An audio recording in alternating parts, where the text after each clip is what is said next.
Hi, greetings in the name of Jesus Christ. Welcome to day 3 of series in the wilderness. ఈరోజు మనము the high mountain మహిమ లేకపోతే దేవుడా అనే దాని గురించి మనం మాట్లాడుకుందాం. గడిచిన 2 రోజులు మనం చూసుకున్నట్లయితే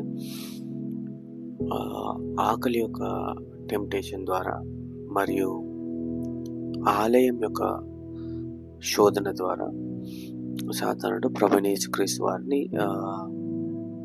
శోధించినట్టుగా మనం చూస్తూ ఉంటాం.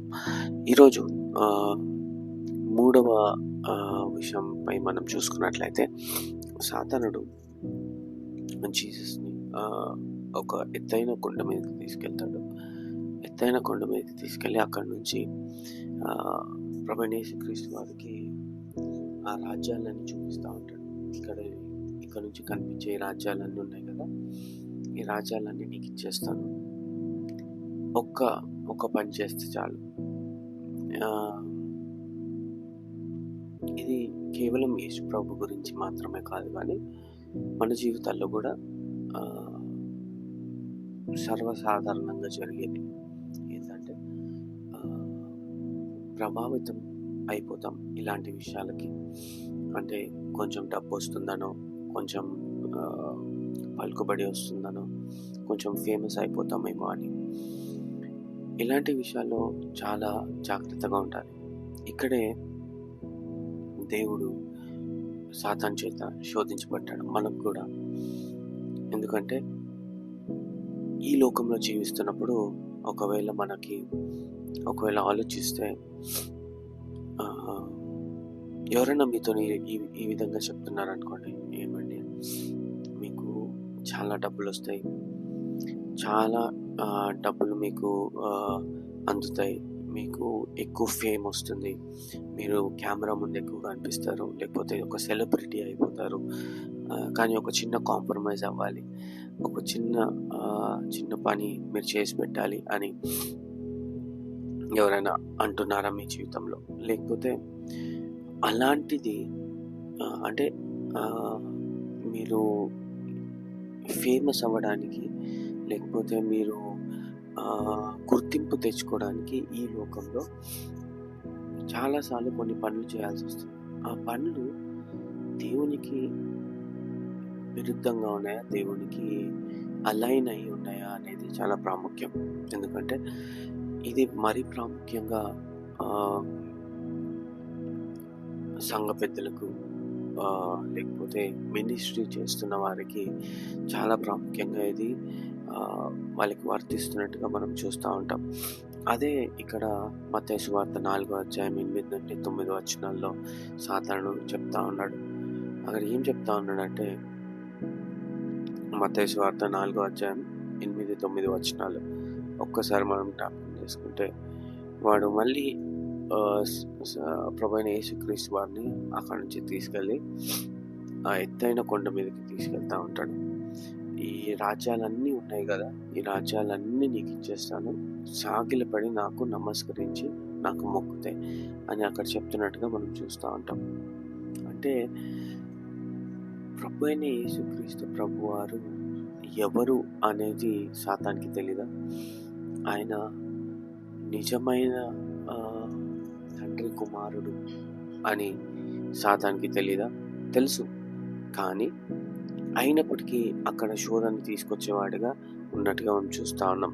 ఇక్కడ 8వ అధ్యాయం మనం చూసుకున్నట్లయితే మత్తయి సువార్త 4వ అధ్యాయంలో మరల అపవాది మిగుల ఎత్తైన కొండ మీదకి ఆయన తీసుకొని పోయి ఈ లోక రాజ్యాలన్నిటినీ వాటి మహిమను ఆయనకు చూపి 9వ అధ్యాయం,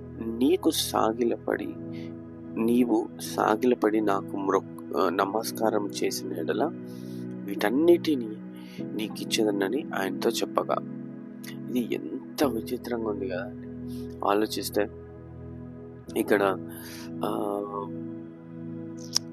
అంటే ఈ టెంప్టేషన్ అనేది సాతానుడు మళ్ళీ మళ్ళీ మళ్ళీ అంటే ఒక ఫస్ట్ టెంప్టేషన్ అయిపోయింది కదా, దేవుడు లొంగలేదు కాబట్టి యేసుక్రీస్తు వారు లొంగలేదు, ఇంకా సర్లే ఆపేద్దాము, రెండోది ట్రై చేద్దాంలే, సరే రెండోది కూడా లొంగలేదు కదా అని సాతానుడు అక్కడ ఆపేసినట్టుగా మనం చూడము.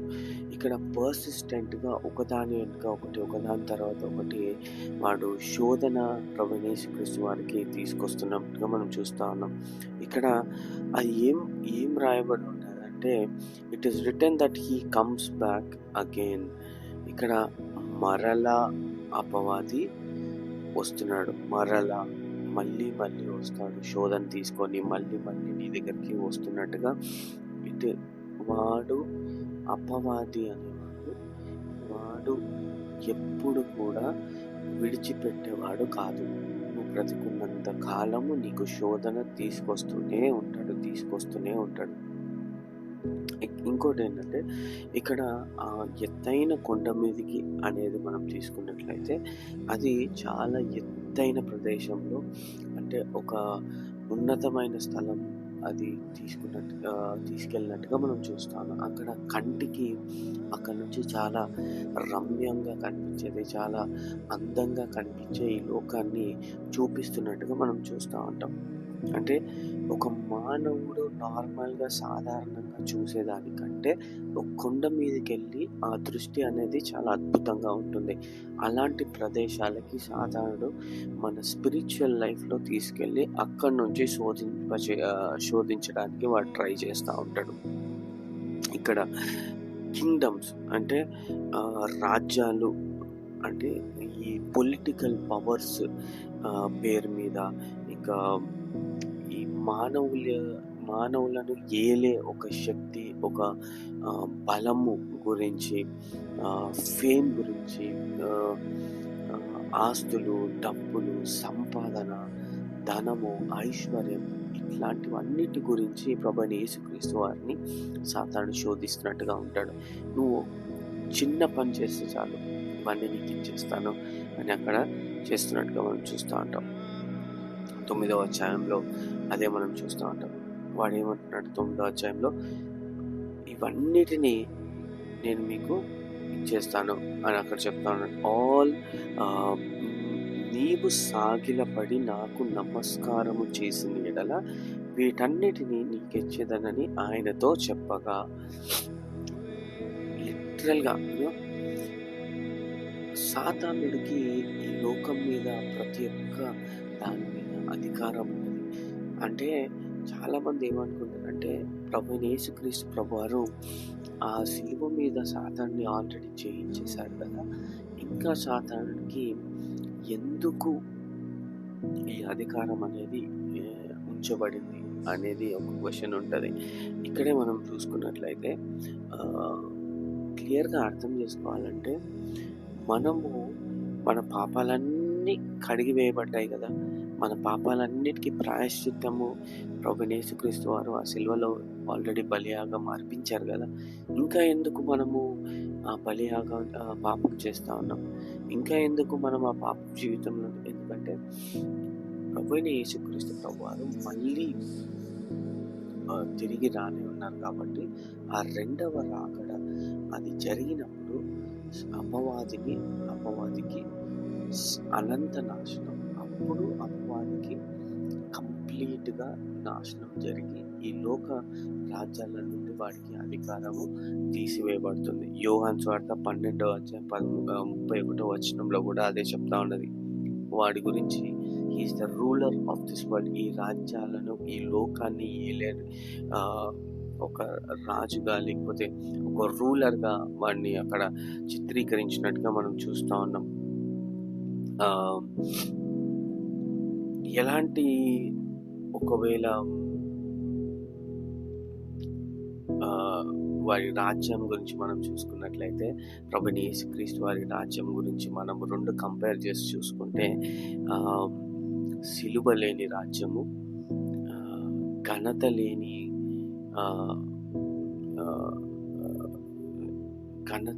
సఫరింగ్, అంటే శ్రమ లేని ఘనత వాడిది. మేకులు దిగని ఒక కిరీటము వాడి జీవితంలో వాడు పెట్టుకున్నట్టుగా సాతాను గురించి అక్కడ రాయబడినట్టుగా మనం చూస్తూ ఉంటాం. అండ్ ఇక్కడ క్లియర్గా అబ్జర్వ్ చేస్తే, if you fall down and worship మీ, నన్ను నమస్కరించి సాగిలపడి నన్ను మొక్కినట్లయితే, అంటే లిటరల్గా ఒక ఫిజికల్ ఒక యాక్షన్గా కింద పడుకొని లేకపోతే సాగిలపడి నమస్కరించి నాకు మొక్కితే అని సాతానుడు చాలాసార్లు ఫిజికల్గా మనల్ని టెంప్ట్ చేస్తూ ఉంటాడు.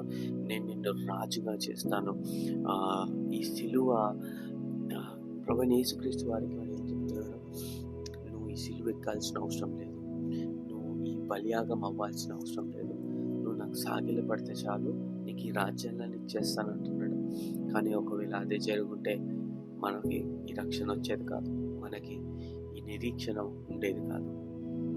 ఒక్క చిన్న కాంప్రమైజ్ మన జీవితంలో జరుగుంటే, ఒక్క జీవిత కాంప్రమైజ్ ప్రభువైన యేసుక్రీస్తు వారు సాతానికి లొంగిపోయి ఉంటే ఈరోజు మనకు రక్షణ వచ్చేది కాదు. ఒకవేళ మీరు అదే జీవితంలో అలాంటి పరిస్థితుల్లో మీరు ఉన్నారా, చిన్న చిన్న కాంప్రమైజ్ అయిపోతున్నారా లైఫ్కి, అంటే అబద్ధాలు చెప్పడంలో, లేకపోతే మోసం చేయడంలో, లేకపోతే ఇంకేదైనా చెప్పుకోలేని పాపంలో మీరు పడి ఉన్నారా, చిన్న చిన్న వాటికి మీరు కాంప్రమైజ్ అయిపోతున్నారా, ప్రభువైన యేసుక్రీస్తు వారు శోధనని ఎలా చేయించారో మనకి నేర్పిస్తున్నారు.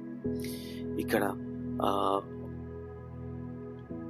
మన జీవితంలో ఎలాగ ఇది మనము అప్లై చేసుకోవచ్చు, ఎలాగ మన జీవితంలో మనము ఈ శోధనని దాటి అవతలికి వెళ్ళొచ్చు అనేది 10వ వచనంలో ప్రభువైన యేసుక్రీస్తు వారు సాతానుతో చెప్పినట్టుగా మనం చూస్తూ ఉన్నాం. ఏమంటున్నాడంటే, యేసు వానితో, సాతానా పొమ్ము, ప్రభువైన నీ దేవుని మ్రొక్కి ఆయనను మాత్రము సేవింపవలనని వ్రాయబడి ఉన్నదనెను. సారీ, కొంచెం నా తెలుగు అటు ఇటు అవుతుంది, but I will make sure I will read it correctly. యేసు వానితో అంటే సాతానుతో, ఒరేయ్ సాతానా పొమ్ము, ప్రభువైన నీ దేవునికి మ్రొక్కి ఆయనను మాత్రము సేవింపవలెనని వ్రాయబడి ఉన్నదనెను. It is very very important. And 11th verse, అంతటా అపవాది ఆయనను విడిచి పోగా. ఎంత ప్రాముఖ్యం మన జీవితంలో. ఒకవేళ మీరు అలాంటి పరిస్థితిలో ఉన్నారంటే, ఈరోజు సాతానుడు ఎలాంటి టెంప్టేషన్స్ మీ జీవితంలో తీసుకొస్తా ఉన్నాడు, అది పాలిటిక్స్లో అవ్వచ్చు, సాధారణ విషయాలు అవ్వచ్చు, మీ ఆర్థిక విషయాలు అవ్వచ్చు, బిజినెస్లో అవ్వచ్చు, చదువులో అవ్వచ్చు, కుటుంబ పరంగా అవ్వచ్చు, ఇంకే విషయంలో అయినప్పటికీ కూడా మీ యొక్క ఇంటెగ్రిటీని, మీ యొక్క ఏమంటారు, మీ యొక్క పరిస్థితిని కాంప్రమైజ్ చేసేలాగా వాడు ఏ షరతునైనా పెట్టినప్పుడు మీరు ప్రభువైన యేసుక్రీస్తు వారిలాగా దాన్ని మీరు జయించాలని ఈరోజు మనం నేర్చుకుంటాం. Can I get it? Who will I worship to get it? ఎవరిని మనము మొక్కితే, ఎవరిని మనము ఆరాధిస్తే ఇది మనము జయించగలుగుతాం. ప్రభువైన యేసుక్రీస్తు వారు, నీకు సృష్టికర్త అయిన దేవుణ్ణి నువ్వు మొక్కినట్లయితే నువ్వు జయించగలుగుతావు అని మనం నేర్చుకుంటా ఉన్నాం. ఇంకోటి మనం మన జీవితంలో తెలుసుకోవాల్సింది ఏంటంటే, దేన్ని మనము వెంబడిస్తూ ఉన్నాం, దేని వెనకాల మనం ప్రాకులాడుతూ ఉన్నాం, పరిగెడతా ఉన్నాం. ఈ లోకరీత్యమైన డబ్బు గురించో, లేకపోతే ఫేమ్ గురించో, లేకపోతే నేను ఫేమస్ అయిపోవాలి, లేకపోతే నాకు ఇంత ఆస్తి వచ్చేయాలి, నేను ఇన్ఫ్లుయెన్స్ అయిపోవాలి, ఇతరులని ప్రభావితం చేసేవాడిగా నేను ఉండాలి, ఇలాంటివన్నీ లోకరీత్యంగా నువ్వు వాటి కొరకు ప్రాకులాడి పరిగెత్తా ఉన్నావా? ఈరోజు నిన్ను నువ్వు జ్ఞాపకం చేసుకో.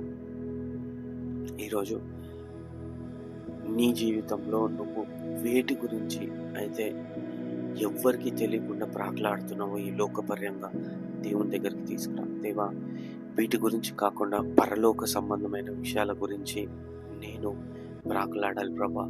నువ్వు ఎలాగైతే సాతాన్ని ఆయన వాడు చూపించిన ఆ శోధనని జయించావో, నేను నా జీవితంలో అలాంటి శోధనని జయించాలి ప్రభా అని దేవుణ్ణి నువ్వు అడగగలుగుతావా? ఈరోజు దేవుడు నీకు నేర్పిస్తున్నాడు, నాకు నేర్పిస్తున్నాడు.